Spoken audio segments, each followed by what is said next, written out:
ఇంత వేదాంతం చెప్పిన వాడికి కూడా ఏదో వ్యాధి వస్తే డాక్టర్ దగ్గరికి వెళ్తాడా లేదా అండి?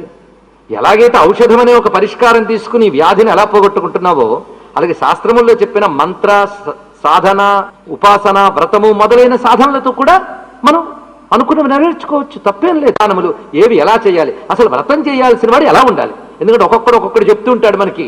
అవి శాస్త్రం అనుకుంటే ఈ రోజుల్లో చెప్పేవాళ్ళు కూడా లేరు. మనకి పెద్దవాళ్ళు ప్రమాణం అనుకుంటే పెద్దవాళ్ళకి ఏమీ తెలియని పరిస్థితి వచ్చింది తెలుసా మీకు? అవే శాస్త్రం అనుకుంటాం. వాళ్ళు ఏదో చెప్తూ ఉంటారు, ఈ రోజు ఇది మంచిది కాదుటే, ఇలా వెళ్ళకూడదట. ఏమిటో మా అమ్మమ్మ చెప్పింది, మంచిదే. అమ్మమ్మ చెప్పింది అనే మాట మంచిదే, కానీ ఆ అమ్మమ్మలే ఎప్పుడో శాస్త్రం చదువుకోకపోతే అమ్మమ్మ మాట అమ్మకేం తెలుస్తుందండి? ఇప్పుడు మరీ విడ్డూరం మనకి.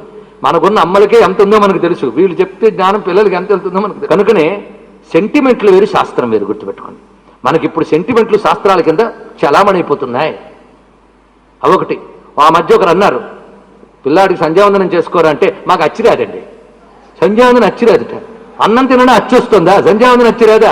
ఎందుకంటే మా ఆయన చేయడండి, మా మామగారు కూడా చేసినట్టు దాఖలాలు లేవండి, అందుకు మాకు అచ్చిరాదండి. అది అంటే వాళ్ళు ఎలాగో భ్రష్టులు అయ్యారు, తర్వాత తరాలు కూడా భ్రష్టు అయిపోవాలా?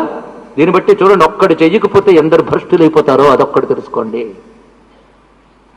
ఏం చేస్తాం? మా ఆయన పెద్ద లాజిక్ తీసాడండి, చేయలేదు. మీ ఆయన లాజిక్ తీసి చచ్చాడు. కానీ ఆ తర్వాత వాడు ఉన్నాడే, వాడు పెద్ద మేధావి, లాజిక్తో అసలు ఎందుకు చేయాలో తెలుసుకున్నాడు. కానీ వాళ్ళ ఆయన గారు, వాళ్ళ మామగారు తెలుసుకోకూడదని పోయారు. ఈ మనవడు తెలుసుకున్నాడు. కానీ వాడు తెలుసుకోవాలంటే అది మిగలాలా లేదా అండి తెలుసుకోవడానికి? వీళ్ళు తెలుసుకోలేక ఉదయిస్తే వాడు రీసెర్చ్ చేయడానికి ఏం మిగిలింది?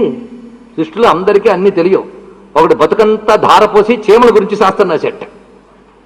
బతుకంతా ధారపోసి చీమ గురించే బతుకు ధారపోసాడంటే మరొక ఏనుగు కోసం ఎంత ధారపోయాలో ఆలోచించండి. కనుక అన్నీ మనం తెలిసి చేస్తాం అనుకోవద్దు. శాస్త్రం చెప్పింది, అదే సస్మాత్ శాస్త్రం ప్రమాణిత గొప్ప మాట.